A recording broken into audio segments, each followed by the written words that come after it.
কি হয়েছে বল। শশীশেখর আমার বাবা মাকে খুন করে ঘরদর জ্বালিয়ে দিয়েছে। সঞ্জয় দিদি আর শিলার সাথে আমি পালিয়ে এসেছি। তারা কোথায়? হারিয়ে গেছে। মরেছে? কলকাতায় হারিয়ে গেলে কি আর খুঁজে পাওয়া যায়? কলকাতায় কেন হারাবে? ট্রেনে হারিয়ে গেছে।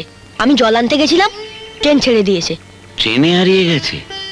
কোন ট্রেনে গেছে, কি হয়েছিল মহা মুশকিল। এ তোর বাবা কি করতো? স্কুল মাস্টার ছিলেন। তাহলে তো ভদ্রলোকের ছেলে, তোকে তো পুষিয়ে নেওয়া যায়। আমার খিদে পেয়েছে। হচ্ছে হচ্ছে হচ্ছে। এই নগেন, নগেন, যাই যাই। শোন শোন, একটা রুটি আর চা নিয়ে ওর জন্য। এদিকে আমার ছেলে। ছেলে? বিয়ে না করেই ছেলে পেয়ে গেলাম। মন্টু মেকানিকের গ্যারেজ কোনোদিন বন্ধ হবে না। তাই? ছেলেই চালাবে। কি নাম তোমার?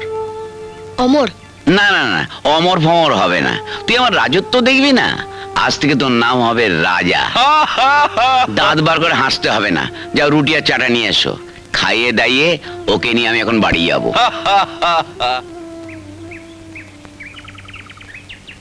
কিন্তু আমার দিদিকে পাবো কি করে?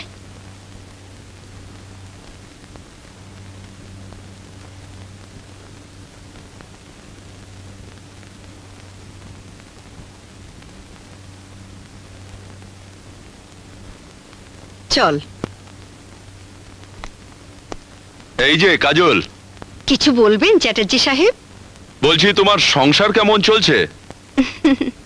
ভালোই। সঞ্জয় তো বলছে যে বড় হয়েও ডাক্তার হবে। মালাকে এখন থেকে যা ট্রেনিং দিচ্ছ, বড় হলে পাক্কা নার্স হবে। ভালোই তো। তাহলে ওকে আপনার সেন্টারে ভর্তি করিয়ে নেবেন?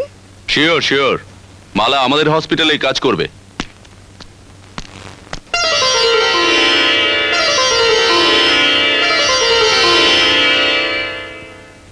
চ্যাটার্জি সাহেব তার কথা রেখেছেন মালা। ট্রেন নার্স হিসেবে তুমি হসপিটালে থেকেই কাজ করবে। পাকা চাকরি হলো তো? হ্যাঁ, একরকম তাই। চাকরির যা আকাল।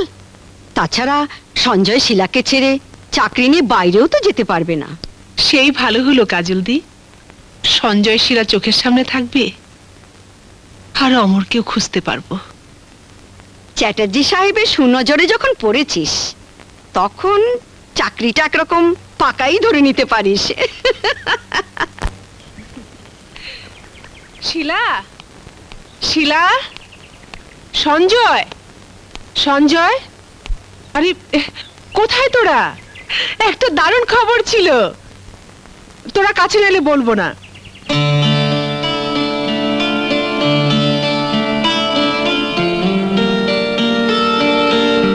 কি খবর দিদি, বল না। দিদি আমাকে না বলে থাকতেই পারবে না। আমাদেরও একটা সুখবর আছে। বল না শুনি কি খবর। আগে তুই বল।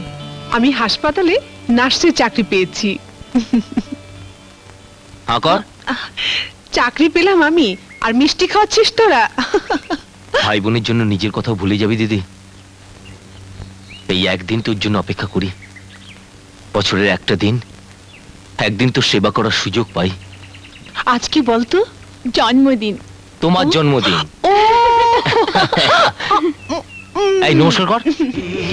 সেদিন তোমার